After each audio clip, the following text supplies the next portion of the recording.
नमस्कार दोस्तों, आज हम जानेंगे राजा शांतनु का जीवन परिचय। राजा शांतनु महाभारत के एक प्रमुख पात्र थे। वे हस्तिनापुर के महाराज प्रतीप के पुत्र थे। उनका विवाह गंगा नदी का महिला रूप देवी गंगा से हुआ था। देवी गंगा से देवव्रत नामक उनको एक पुत्र भी हुआ था। यही देवव्रत आगे चलकर महाभारत के प्रमुख पात्र भीष्म के नाम से जाने गए। राजा शांतनु का दूसरा विवाह निषाद कन्या सत्यवती से हुआ था। इस विवाह को करवाने के लिए ही देवव्रत ने राजगद्दी पर न बैठने और आजीवन कुंवारा रहने की भीष्म प्रतिज्ञा की थी, जिसके कारण उनका नाम भीष्म पड़ा। सत्यवती के चित्रांगद और विचित्रवीर नामक दो पुत्र भी थे। अब हम जानते हैं राजा शांतनु के जन्म की कथा और राजा महाभिषक को ब्रह्मा जी द्वारा श्राप के विषय में। प्राचीन समय की बात है। इक्ष्वाकु वंश में महाभिषक नामक एक प्रसिद्ध राजा थे। राजा महाभिषक बड़े ही सत्यानुरागी और धर्मपरायण थे।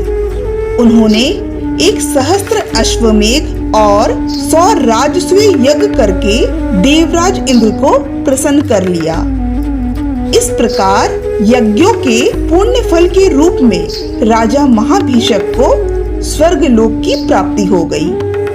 एक बार देवताओं की सभा में सभी देवता स्वर्ग में ब्रह्मा जी की सेवा में उपस्थित हुए। उस सभा में राजा महाभिषक को भी उस सभा का हिस्सा बनने का सौभाग्य प्राप्त हुआ और राजा महाभिषक भी वहां पहुंच गए और ब्रह्मा जी के समीप बैठे हुए थे। तभी नदियों में श्रेष्ठ देवी गंगा का आगमन हुआ। तभी संयोग से वायु के वेग से देवी गंगा के वस्त्र उनके शरीर से खिसक गए। ये देख उसी वक्त सभी देवताओं ने अपनी नजरें नीचे झुका ली, किंतु राजा महाभिषक टकाटक परम सुंदरी रूप देवी गंगा को निहारते रह गए। यह देख रोष में आकर ब्रह्मा जी ने महाभिषक को श्राप देते हुए कहा, हे दुमूर्ति महाभिषक, तुम्हारी इस कुदृष्टि के कारण तुम्हें मनुष्य लोक में जन्म लेना होगा और तत्पश्चात तुम्हें पुण्य लोक मिलेगा। जिस गंगा ने तुम्हारे चित्त को चुराया है वही मनुष्य लोक में तुम्हारे विपरीत आचरण करेगी। जब तुम्हें उस पर क्रोध आएगा और वो तुम्हें छोड़कर चली जाएगी, तभी तुम इस श्राप से मुक्त हो पाओगे। तब राजा महाभिषक ने अनेकों तपस्वी महाराजाओं का चिंतन किया और उनमें से केवल महातेजस्वी राजा प्रतीप को अपना पिता बनने के योग चुना। इधर देवी गंगा राजा महाभिषक के लिए दुखी होकर मन ही मन उनका चिंतन करती हुई वहां से चली गई। महानदी गंगा जब मार्ग से जा रही थी, तभी उन्होंने स्वर्ग से गिरते हुए वासुओं को देखा। वे मोह से आच्छादित और मलिन दिखाई दे रहे थे। उन्हें इस रूप में देखकर देवी गंगा ने पूछा, हे वासुओं, तुम्हारा दिव्य रूप नष्ट कैसे हो गया? सब कुशल मंगल तो है ना? तब वासुओं ने कहा, हे महानदी माँ गंगे, हमारी ये हालत महर्षि वशिष्ठ के श्राप से हुई है। एक समय की बात है जब महर्षि वशिष्ठ संध्या उपासना के लिए गए हुए थे। उस वक्त मोह वंश में हमने उनकी आज्ञा के बिना उनकी प्रिय गाय का अपहरण कर लिया, जिससे कुपित होकर उन्होंने हमें श्राप दे दिया और कहा, देवता होकर तुमने चोरी जैसा दुष्कर्म किया है, इसके लिए तुम सब लोगों को मनुष्य लोक में जन्म लेना होगा। ब्रह्मवादी महर्षि का श्राप कभी असत्य नहीं हो सकता, इसलिए हमारी प्रार्थना है कि आप मनुष्य लोक में मनुष्य की पत्नी होकर हमें जन्म दो जिससे हमें मानुषी स्त्रियों के उद्धार में प्रविष्ट न होना पड़े। वासुओं के द्वारा ऐसी प्रार्थना सुनकर देवी गंगा ने तथास्तु कहा। फिर नदियों में श्रेष्ठ गंगा ने पूछा, किंतु वासुओं, मनुष्य लोक में ऐसा कौन है जो तुम्हारा पिता हो सके? तब वासु बोले, हे देवी माँ, परम तपस्वी राजा प्रतीप के पुत्र सुविख्यात राजा शांतनु बड़े ही भले पुरुष होंगे, वह ही हमारे महान पिता होंगे। किंतु हे गंगे, जब हम तुम्हारे गर्भ से जन्म लेंगे तब आप हमें जन्म देते ही अपने जल में बहा देना, जिससे यथाशीघ्र हमें मृत्यु लोक से छुटकारा मिल सके। देवी गंगा ने कहा, जैसा तुमने कहा मैं वैसा ही प्रयत्न करूंगी, जिससे तुम्हारा कल्याण हो सके। इतना वार्तालाप करके वसुगण और देवी गंगा अपने अपने रास्ते चल दिए। अब हम जानते हैं देवी गंगा और राजा प्रतीप का मिलन। इस घटना के कुछ वर्षों बाद एक बार महाराज प्रतीप हरिद्वार में गंगा के तट पर आसन लगाकर तपस्या कर रहे थे।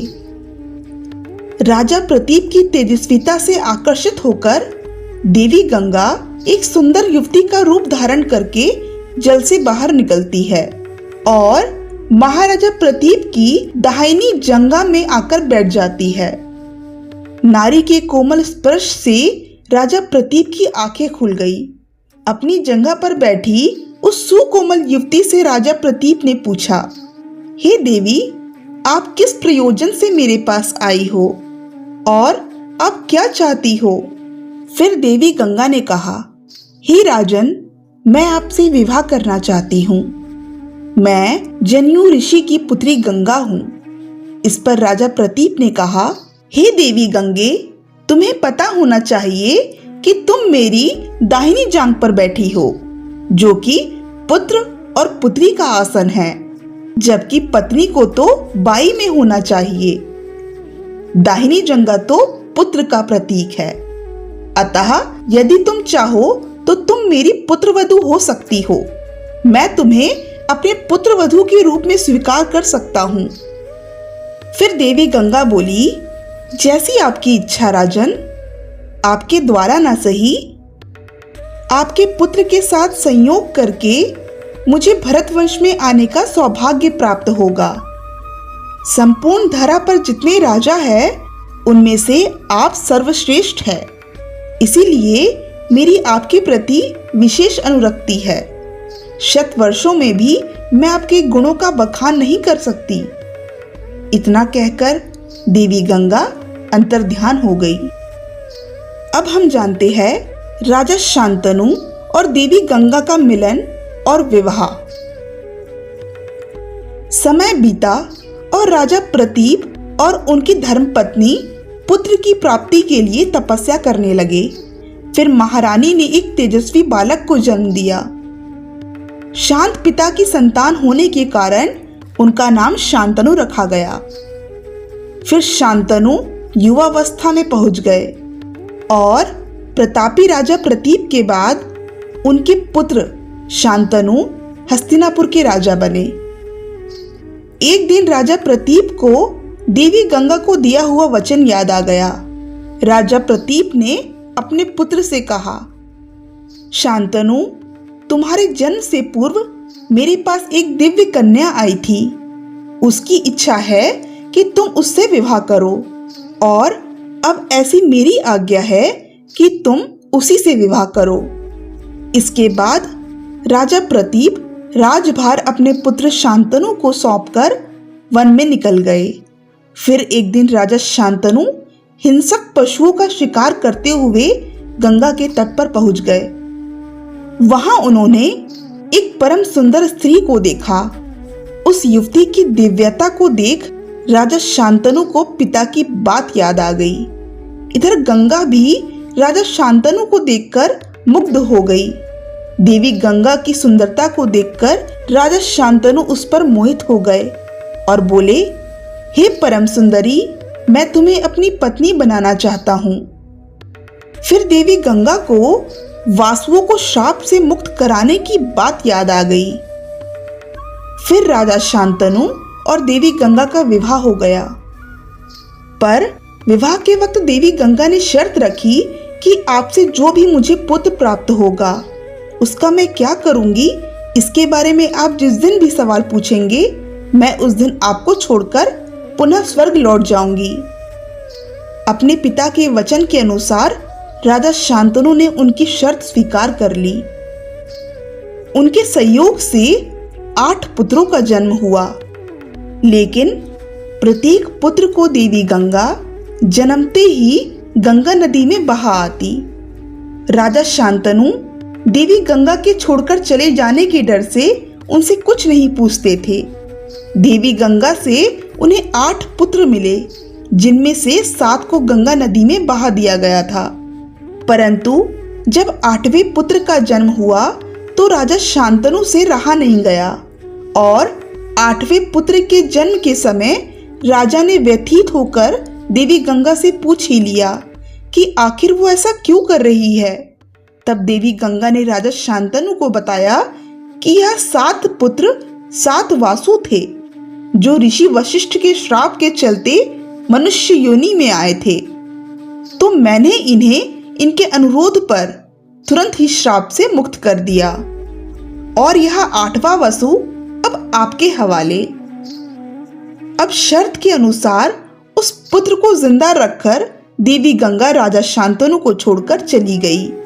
ये राजा शांतनु वही राजा महाभिषक है जिन्हें ब्रह्मा जी ने श्राप दिया था कि हे महाभिषक, तुम्हारी इस कुदृष्टि के कारण तुम्हें मनुष्य लोक में जन्म लेना होगा और तत्पश्चात तुम्हें पुण्य लोक मिलेगा। जिस गंगा ने तुम्हारे चित्त को चुराया है वही मनुष्य लोक में तुम्हारे विपरीत आचरण करेगी। जब तुम्हें उस पर क्रोध आएगा और वह तुम्हें छोड़कर चली जाएगी, तभी तुम इस श्राप से मुक्त हो पाओगे। ब्रह्मा जी का श्राप सत्य हुआ और देवी गंगा राजा शांतनु को छोड़कर चली गई। इसके बाद राजा शांतनु बहुत ही उदास रहने लगे और उनका मन राजपाट में भी नहीं लगता था। राजा शांतनु ने गंगा के 8वें पुत्र का नाम देवव्रत रखा। यह देवव्रत ही आगे चलकर भीष्म कहलाए। 8वें पुत्र को जन्म देकर देवी गंगा स्वर्गलोक चली गई। तब राजा शांतनु अकेले हो गए। फिर राजा शांतनु की मुलाकात निषाद कन्या सत्यवती से हुई, जिसके विषय में हम अगली वीडियो में चर्चा करेंगे। आज के लिए बस इतना ही। धन्यवाद।